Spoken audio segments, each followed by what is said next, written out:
도널드 트럼프 대통령이 오늘 주한미군 감축 제한이 포함된 7,170억 달러 규모의 국방수권법에 서명했습니다. 존 맥케인 의원이 주도한 국방수권법 NDAA는 690억 달러의 해외 조건부 임무 예산을 비롯해 219억 달러의 핵무기 프로그램 등이 포함된 것으로 트럼프 대통령은 우리 군인들을 위한 가장 훌륭한 계획으로 평가했습니다. 또한 근래에 가장 큰 2.6%의 병사 월급 인상과 락히드 마틴으로부터 F-35 전투기 77대 구입 대금 76억 달러도 포함되어 있습니다. 특히 중국의 군사활동 확대, 미국 기업 기술 이전 등 중국 정책에 대응하기 위한 매우 강경한 내용을 담고 있다는 분석입니다.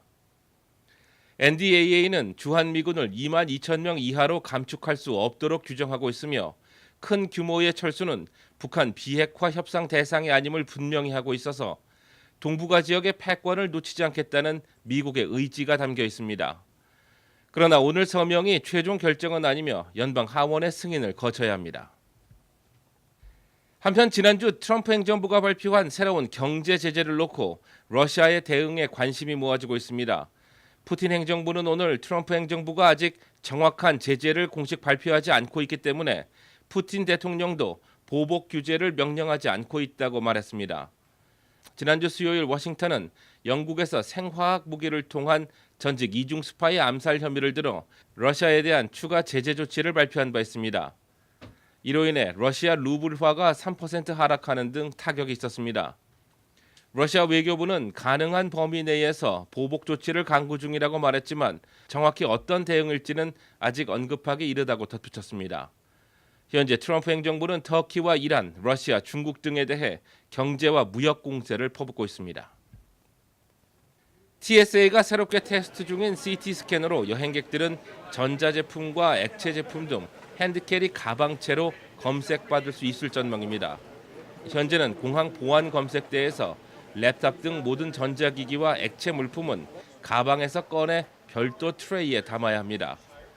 최근 TSA는 워싱턴 둘루스와 BWI 마샬 등 15개 공항에 새로운 CT 스캐너를 시험 운영 중입니다. 새로운 CT 스캐너는 병원용과 유사한 3D 기술로 승객들의 핸드캐리 내 가방 내 물품을 더욱 세밀히 볼 수 있는 것으로 알려졌습니다.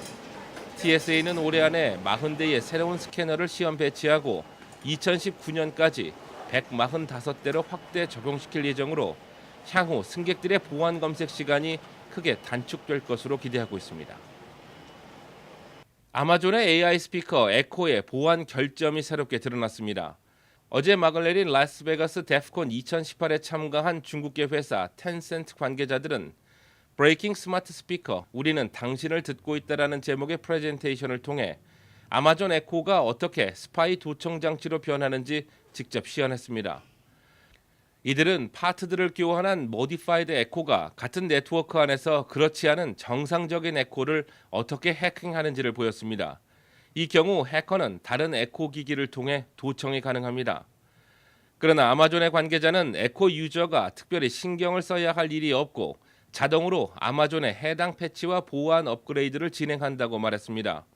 특히 해커가 해당 유닛에 직접 손을 대야 한다는 점을 들고 있습니다. 피자체인 파파존스가 최근 불거진 CEO 인종차별 논란으로 힘들어진 가맹점들을 위해 지원 방안을 내놨습니다. 창업주인 존 슈나터의 흑인 비하 발언이 보도되면서 불거진 인종차별 논란으로 슈나터는 퇴임한 상태지만 파파존스의 판매는 계속 줄고 있습니다. 파파존스 측은 이번 사태로 어려움을 겪고 있는 가맹점들에 대해 올해까지 본사 로열티와 제공되는 원료 비용 등을 줄이기로 결정했습니다. 파파존스는 7월달 판매고가 10.5% 떨어지는 등 가맹점들이 최근 부진한 모습을 보이고 있습니다. 아직도 덥고 자외선 강도도 최고 수준이지만 주말을 지나 확연히 시원해진 날씨를 보이고 있습니다.